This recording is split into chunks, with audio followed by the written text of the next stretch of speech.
پاکستان کا حکمران طبقہ ہے، یہ تو وہ لوگ ہیں کہ جنہوں نے اپنی ماؤں بہنوں بیٹیوں کو نہیں بخشا ہے. ان کے کپڑے پھاڑے ہیں سڑکوں پہ، ان کو ذلیل کیا، ان کو گھروں سے اٹھایا، ان کو بے عزت کیا، ان پہ بمباری کی، آدھا ملک توڑ دیا. تو ان سے آپ کیا توقع رکھتے ہیں کہ یہ آئیں گے اور یہ آنسو گیس پھینکیں گے یا یہ کریں گے؟ یہ تو آتے ہی اس لیے ہیں کہ کشمیریوں کو مار کے، ڈرا کے، دبا کے تو ان کو لوٹا جائے. تو بہرحال یہ جو کچھ بھی ہو رہا ہے، ایک تو ہوتا ہے فوری حساب، لیکن ایک اور حساب ہے جو ہم نے ان سے لینا ہے، اور وہ انشاءاللہ ہم ان سے لیں گے.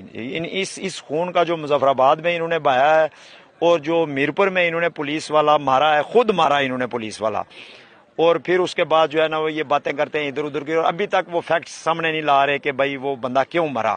اور یہ آپس میں انہوں نے لڑایا ایف سی کے ساتھ اس کو، اور اس کو مروایا، اس بندے کو، ایک انسپیکٹر، جوان انسپیکٹر کو سٹریٹ جو ہے وہ اس کے سینے میں گولی ماری.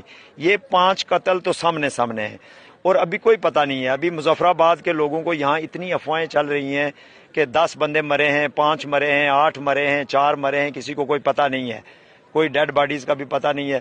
اور یہ جتنے بھی قتل ہیں یہ اس ریاست کو، یہ انوار اللہ کو، اور یہ جو ایک فوجی ٹٹو جو وزیر داخلہ بنایا ہوا ہے انہوں نے، یہ اس کا پتہ نہیں کیا نام ہے، کرنل وقار، یہ ان کے ذمہ ہے، اور ان کو اس کا حساب دینا پڑے گا انشاءاللہ تعالی. انشاءاللہ. بہت شکریہ.